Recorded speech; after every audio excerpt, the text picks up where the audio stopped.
we talked about the Islamic Golden Age, and in this episode we are going to talk about the early Middle Ages. Hope you enjoyed the video. My name is Sharon and let's get into it. Why don't we start by looking at some notes?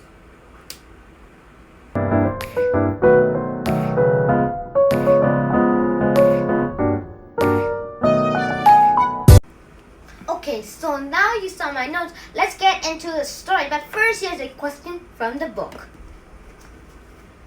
Now, where's that page? Oh, here it is. Do you think feudalism was fair for all groups in society? Put your answer in the comments below or just email me. 20jur@naver.com. Alright, so let's get into it. I'll put this right here. Yeah, that's better. So let's take a look at this map.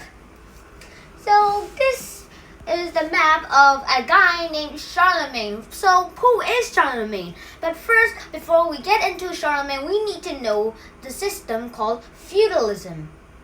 Well, feudalism is a system. Well, just basically think of a triangle, right? So it's a triangle. Look at me. Right, so this is a triangle, and that triangle contains 4 parts. Well, not equal, but it's still okay. At the lowest part is the peasants. This might seem a bit familiar to you because if you remember my India episode, we talked about the caste system. Well, this is going to be something similar to that, but a bit different. As always, in the bottom part is the peasants. The next part, which is a bit up, the next up level, you can just say floor 2. Well, it's the knights. If you're a big fan of knights, please tell me. I'm curious. The third level are the nobles. They have money and power, but they're not as strong as a king. Okay, so now, as speaking of kings, the top triangle is the king's place. And now on top of that point, on top of that triangle, there's a little point. Imagine that. And then on that point, there's a star. We'll talk about that star later. So the king is powerful, but it's not as powerful as an emperor. A king rules a bit of a territory, while an emperor rules thousands of territories at once. Got that? So now back to that star. Well, that star is the Pope. It doesn't have an army or strong, wealthy stuff, but it does have human armies. Well, it has the minds, like you can say that it mind controls Christians. It's the leader of all Christian communities. Well, just for Europe for now. Oh wow. Okay, back to the map. See it? Good. So here in the green, the pink, and the purple part is, well, Charlemagne's empire. First, who is Charlemagne? Well, Charlemagne is a man who first saved a pope from a lot of Roman citizens by just giving him armies, and that pope was so grateful, in fact, that he, or maybe she, crowned Charlemagne as the new emperor of the Roman Empire. Well, people started calling him that. People started calling him that because people thought that he could bring back the old days and the peaceful days of the Roman Empire, not the Dark Ages. If you remember our Roman Empire episode, you will remember that. Back to our map. So Charlemagne ruled a territory which is from Spain to Eastern Europe. Well, Europe in this map at the side is about this big. So it's likely that Spain from here to Eastern Europe from here. If you're wondering where China is, it's here. Right, so that's how long his territory was. And after he died, his grandsons divided his main territory, which is drawn on the map, into 3 territories. This is one of his grandsons, and these territories will change into modern-day countries. You might be familiar with them. Here's France, Italy, and Germany. And then after the destroying and also the death in 481 AD of Charlemagne, all of his territories and land divided and developed into modern-day countries such as Spain, the UK, like England, France, Switzerland, Belgium, Germany, Italy. What's next on the list? Well, there are a lot of more you can think of. There's almost every European country you can think of. Alright, back to... So after that destruction happened, there was this kind of, well, kings and popes. Well, let's talk about popes now.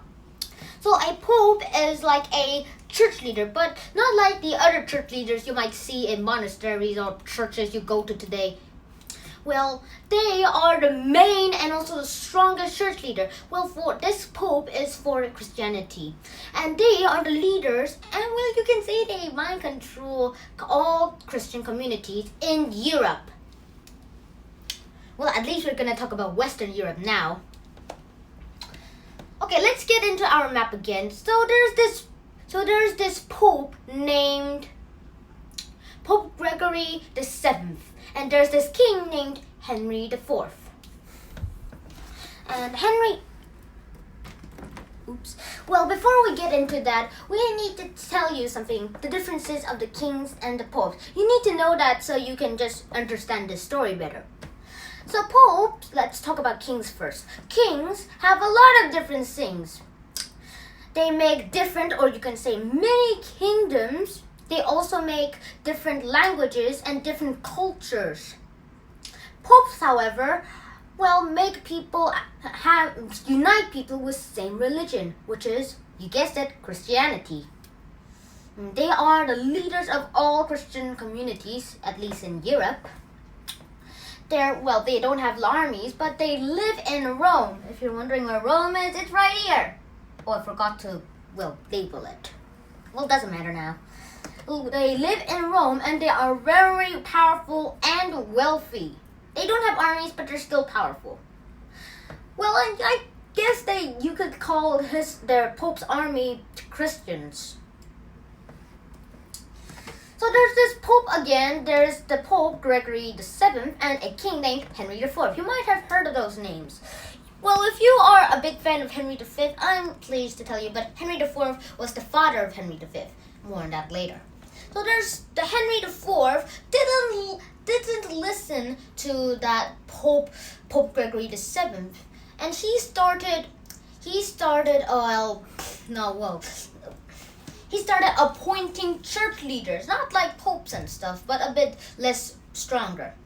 And the Pope didn't like it, so he banished kings. He banished Henry IV. Oh, here's one more thing about the popes. They can banish kings, and also they can crown kings. After Henry IV was banished, he returned to a place at Canossa. And if you're wondering where it is, it's right here. Can you see it? Alright, and there was a castle, and that's where the Pope had lived for a few weeks, probably. And then, as I said earlier, Henry IV returned and begged for him 3 days straight. Whoa, that's calculator. 72 hours. Alright, so after that 72 hours of praying and just begging for mercy and stuff, the Pope forgave him, and finally, King Henry IV became king again, and they both signed this kind of contract called the Conquered Eye of Worms. Well, that's a stupid name. More on that in the extra history. What else? Oh yeah, after that incident, there was this other Pope called Pope Urban II. You might have heard that name. If you ever heard of the Crusades, well, you're familiar with this. Pope Urban II commanded Christians to fight on Muslims, which will be done tomorrow. We'll do a video about that tomorrow. This is gonna be the Holy War, and it'll last 200 years, 2 centuries. That's long. Hope you enjoyed the video. I'll see you in the writing video. Shinhan out.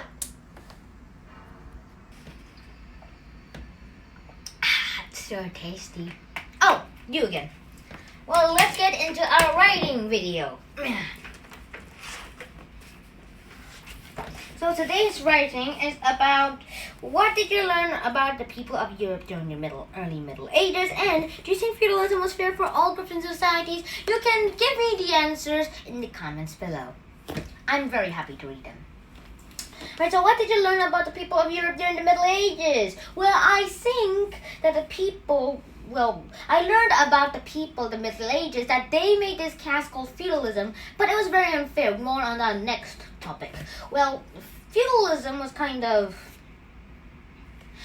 people there are kind of mostly farmers, and the population, well, I think I heard that was 90% of the population were peasants, and most of rich people were kind of too rich. Kings had very good power, but not as powerful as the emperor and the pope, a church leader. And popes are in this book and this story, the pope was a Christian, and it was the church leader of all Christian communities, well, at least in Europe. Well, that's what I learned in about the early Middle Ages, about the people. Okay, number 2. Do you think feudalism was fair for all groups in society? I think it was a no. Because feudalism had, treated people like which class they are. It's like if you were born peasant, then you'll be a peasant forever. If you were born rich, you'll be a rich person forever. And 90% of the population in Europe were peasants. 10% were just nobles, knights, and, you guessed it, kings. But the popes protected the peasants, so that's a bit okay. Alright, so we're done from our extra writing video, and now let's get into our extra history. Dun dun dun dun dun dun dun. Okay guys, today's extra history is gonna be really fantastic. Do you know why? Well, if you remember the feudalism, the triangle and the star, do you remember that? And do you remember the knights in the level of the feudalism? Well, we are gonna talk about medieval knight. Alright, so this is gonna be swordless, so I'm gonna throw this away. And also throw the Handled History book away. I'll just put this right here. Alright, so this is the questions. We're gonna say 5 things about the medieval knight. Number 1, how do you be a medieval knight? Well, first, at the age of 7, you go to a castle. If you are a bit rich and from a noble family, you go to a castle and you become a page. A page is like the lowest level knight class. So, well, you might say that since you're a page and that you are a knight in a knight class, you can go and do battles and stuff. Well, no. Pages left behind, and they also train with weapons. Can you give me that sword there? Sorry, I kind of threw it away. Okay, so the pages work with some kind of weapons, mostly sticks. And then also they do some arrows. Boom! Well, that's fantastic. And then at age 14, just 7 years later, you become a squire. A squire is like the next level medieval knight class. And since you're in the middle class of the knights, you can go out into battles and help knights get their equipment. Like, hey, knight, here's your sword. Thank you. And then just let the knight take the sword and stuff.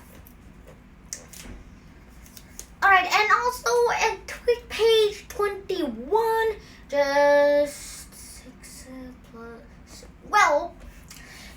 6 plus 7 years later, I guess you have to wait another 7 years again. Well, 7 years later, at the age 21, you can become a knight. You are knighted by the king or queen. And then you become a full knight. Number 2, knight armor. So you might say the knight armor was always metal clothes. Well, no. First, it was just kind of like a clothing fabric with chainmail. It's kind of like this chainmail is kind of like the metal of a saw blade. If you remember what a saw blade is, like zzz, which cuts trees, the metal part is used to make the armor, and then it improved to having the metal part on the arm, the iron parts on the arms, on the legs, and also a metal helmet. But the chest was still chainmail. And then finally, well, somewhere in the 900s probably, the kind of knight equipment became full iron armor. And then also they could bring some shields for defense.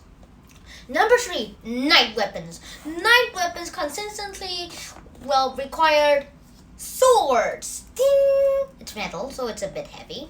A pickaxe. A warhammer. Some kind of arrow. Boom! And also some kind of chisel hammer. This is not much use. Alright, number 4, tournaments, games. Alright, so if you're a big fan of games, I'm a big fan of night games. So in night games, there are people, well, 2 people, who fight each other. Not like the gladiator fights, but they just try to poke each other off their horse. Like this. A person is from here and he grabs a weapon and he mounts on his horse, and this other person does that same thing, and they have their armors and shields painted with their symbol. You can call it coat of arms. And then they run out and then try to knock out one person. I'm gonna let this person knock out. Boom, boom. And if this person knocks out this person wins. Sometimes it leads to death. So don't even try this at home. And if that's the opposite, boom, this guy wins. Got it? And also for victory, people put their coat of arms, the winner's coat of arms, on the kind of tournament, kind of first place. Sometimes this gets injury and death and also some kind of eye losing, so don't even try this. Don't even try this. I'm warning you. And finally, number 5. Wait, did we do number 5, Mom? No, of course. Number 5. Right, so number 5 is, well, about knights going into war, their bravery and stuff. Knights rampage into castles. Well, that's cowardless, but still, to show their bravery. They are not scared of anything except horses and hippopotamuses and elephants.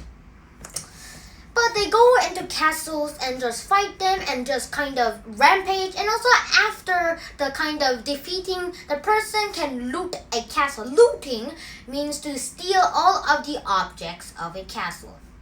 See you next time. Shinhan out. Hope you enjoyed the extra history. See you tomorrow. Yeah. This video was made by me. It was sponsored by me. The talking was by me, of course, and also the script is made by me. These maps are drawn by me. I'll draw future maps. And also, if you are wondering how I drew these maps, well, this is a secret. If you want to have one of these maps, try copying them. And also, don't forget to subscribe to my channel. Hit that bell button so also you didn't miss any of my videos. And also, please like my video. Today's question is, what do medieval knights wear? Is it A, chainmail armor, B, chainmail and iron armor, C, metal iron armor, or D, all of the above? I'll see you next time. Shinhan out!